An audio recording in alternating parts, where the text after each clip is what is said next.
Hey guys, welcome to my channel, and today we're going to take a look at another horrible case with you. Today's story began on a Saturday evening in July 2011 during a dance lesson when Joseph Sonnier, a respected and wealthy pathologist, first met Richelle Tina, a single man, famous in his city and beyond, enjoying freedom, status, and money. And a beautiful, sweet woman, almost 10 years younger than Joseph, successful and living a life of pleasure. Meeting on the dance floor was the beginning of their story, which unfortunately ended in tragedy. At that moment, when the ideal partnership in the dance grew into a tender and passionate romance, no one could not even imagine what events would follow after a while. The biography of Joseph Sonnier, before meeting Richelle, is a path full of joys and tragedies. Born in 1955 in a respected family of doctors in Shreveport, Louisiana, Joseph from childhood dreamed of continuing the work of the family and become a doctor. With outstanding abilities, the young man earned a Bachelor of Science in Medical Science cum laude from the University of Baton Rouge in 1976. He then applied to Louisiana State University in Shreveport and began working at Parkland Hospital in Dallas, Texas. The young man perfectly combined his university studies and work. Wanting to achieve professionalism in his chosen activity, he constantly took additional workload at the university and honed his knowledge and practice at the hospital. The management noticed the success and zeal of the young employee, and in the last year of training he received the position of chief resident. Upon completion of his studies, Joseph chose the field of pathologic anatomy, later becoming a respected pathologist and laboratory director in Lubbock, Texas. Joseph's life was marked by the tragic loss of the woman he loved. His marriage, which lasted 27 years and which he considered happy, ended in divorce. His wife fell in love with another man. Joseph accepted her choice and agreed to divorce, believing that the man he loved had found his happiness. Dr. Sonnier had a strong character and a great sense of nobility and responsibility. After the divorce, he maintained a very warm relationship with Becky and continued to support his two sons, showing resilience and strength of character. When Becky died 2 years later at the hands of her new husband Joseph, shocked by the heinous death of his former spouse, once again experienced a wave of grief and loss. He repeatedly recalled the family years gone by and mourned the loss. However, the doctor remained a pillar for the family. He immediately took over all the organizational issues and funeral expenses and helped his sons to survive the trauma. The children later admitted that it was his support that helped each of them overcome the pain. The tragedy left a deep mark on Joseph's heart. For a while, he fully devoted himself to work and the upbringing of two sons. Later, the grief he experienced led to a reassessment of life. The man decided to start a new personal chapter, in a new city and with a new woman. In 2007, Dr. Sonnier moved with his sons from Dallas to Lubbock, Texas, where he accepted a position as chief pathologist at Covenant Health System. Feeling the need for something new to refresh him and fill the void inside, Joseph enrolled in a local dance studio. He enjoyed the classes, also because it was a place where he met different women. A couple of times he even tried unsuccessfully to build relationships with his dance partners. And then, one warm summer evening, Richelle Tina appeared at the dance class. Elegant, graceful, refined woman with a sense of humor and lively eyes attracted Dr. Sonnier's attention at first sight. Her smile lit up the room, and Joseph realized she was exactly who he was looking for. Richelle, for her part, also noticed the confident and respectful man moving deftly on the dance floor. Richelle, 47, and Joseph, 57, paired up, complementing each other perfectly in the dance. With each new session, they realized they were growing closer. Dr. Sonnier suggested dating, and Richelle agreed. Thus began a new, as it seemed at the time, happy chapter in the lives of both of them.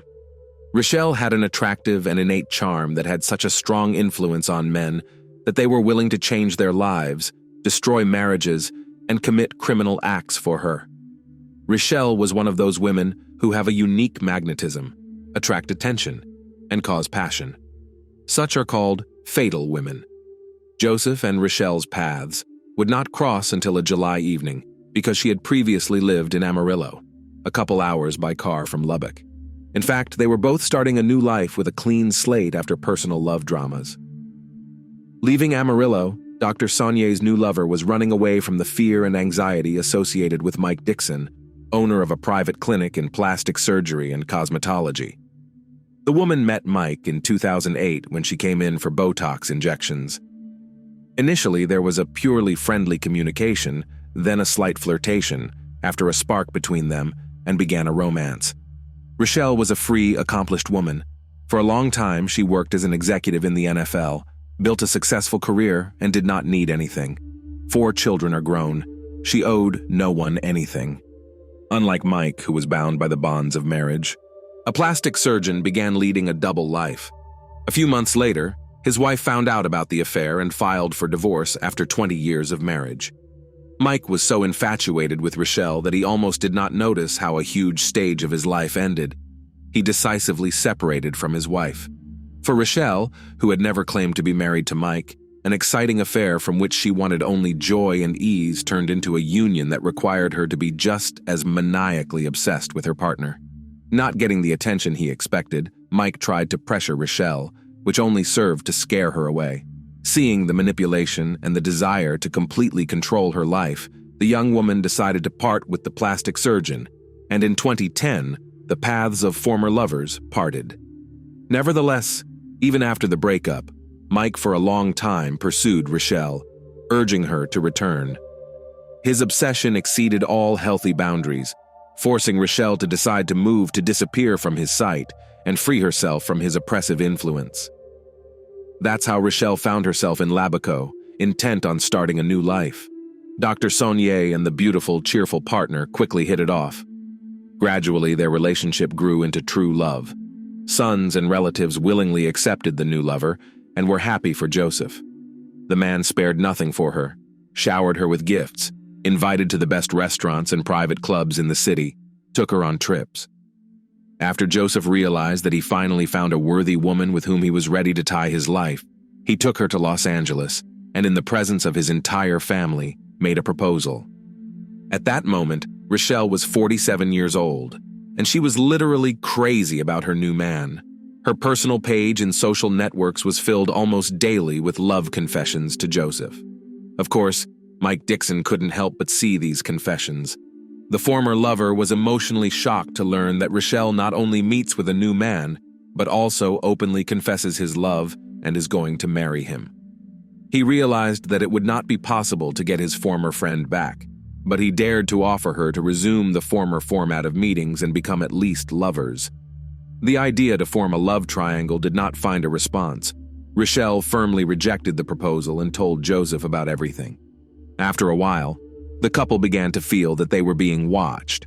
At one point, they even noticed something resembling a camera flash through the backyard window, but they didn't pay much attention to it, not fully realizing the seriousness of the problem.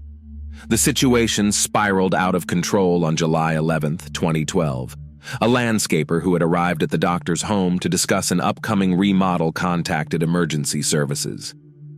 Upon arriving at the customer's home, he attempted to contact the owner, but received no response. The man noticed an open door and, assuming Joseph might not be able to hear him, went inside. He saw the house in disarray, and most disturbing was the presence of a bullet hole near the front door, indicating a possible intruder. The designer cautiously walked further inside in search of the homeowner and then examined the garage, where he found Joseph Sonnier lying in a pool of blood on the floor with no signs of life. The doctor's body bore evidence of stab and gunshot wounds. Concluding that the perpetrator might be somewhere nearby, the designer immediately left the house and summoned help by telephone. At 2:48 in the afternoon, the police department received a call, and several patrol cars were immediately dispatched to the scene. Arriving officers found the victim of the crime, identified as Joseph Sonnier, a 57-year-old pathologist. Medics confirmed the death of his colleague. The incident shocked the public as it occurred in one of the city's most peaceful, safe, and upscale neighborhoods, with virtually zero crime. Dr. Sonnier, a member of a respected profession, was known for his calmness and kindness, and had no apparent enemies willing to harm him. Although a window had been broken, what had happened was not a robbery, for nothing was missing from the house. A bottle with the bottom shot through was found at the scene. It appeared to have been used as an improvised silencer for a firearm. A short time later, a forensic team arrived to collect evidence for examination. Apparently, the assailant was inexperienced as he left ample traces at the scene. DNA collected from the bottle used as a silencer, and blood samples found were sent to a lab for further testing. Neighbors interviewed by detectives claimed they did not see or hear anything suspicious. There were no CCTV cameras near the house. According to the investigation, the perpetrator entered the house using a panoramic window overlooking the backyard, a circumstance that made his attack unexpected. In the dining room, the attacker confronted his victim and began shooting. It was most likely at this point that the wine bottle was used as a silencer. Judging by the traces of blood left in the hallway, the doctor was still alive after the shots were fired. He went into the garage, where the attacker caught up with him and stabbed the victim a number of times. An autopsy on the body found 5 gunshot wounds and 11 stab wounds. The circumstances indicated that the murder was not a random crime. What remained unclear was who had done it and why. The investigation focused on the pathologist's close social circle. During an interview with law enforcement, the victim's fiancée recounted strange events in her and Joseph's life in the last months before the tragedy. According to her, it appeared that Dr. Sonnier was being stalked. In addition, Richelle herself had seen a stranger standing in front of Joseph's house watching the door and windows. She also described persistent calls and texts that began to be received by her fiancé just prior to his death. Officers verified the information, but believed the calls and messages came from other women with whom Joseph appeared to be in a parallel relationship, as there were witnesses who said the man was in contact with several women at once. Investigators asked Richelle if she was aware of the other women. She answered that she was not. Joseph's sons denied the possibility that their father could have had mistresses, as cheating is not in the character of their father. However, investigators continued to develop a version of the crime motivated by jealousy. At the next interrogation, Richelle could not withstand the pressure, cried, and admitted that she knew several women, probably involved in the crime. According to her, several former girlfriends were constantly stalking Joseph. He ignored them, but they never stopped expressing their displeasure about his future wedding. One of them turned out to be a lady from Florida who continued to persistently call and write even after Dr. Sonnier revealed his serious relationship with Richelle. Another was a nurse, a colleague of the pathologist, who also called and wrote to him regularly. The third was a woman with a daughter who, shortly before the murder, had sent a letter to Joseph, accusing him of abandoning her and her child. At the same interview, Richelle mentioned Mike Dixon for the first time. Until then, she hadn't connected the surveillance of her and Joseph to Mike, since Mike had completely stopped paying attention after her refusal to become a mistress. She assumed he had accepted her marriage and moved on with his life.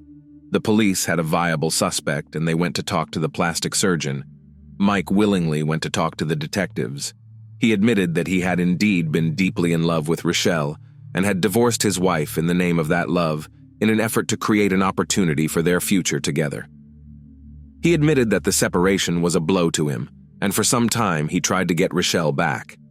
She remained adamant, however, and he eventually relented and found a new woman, considerably younger than himself.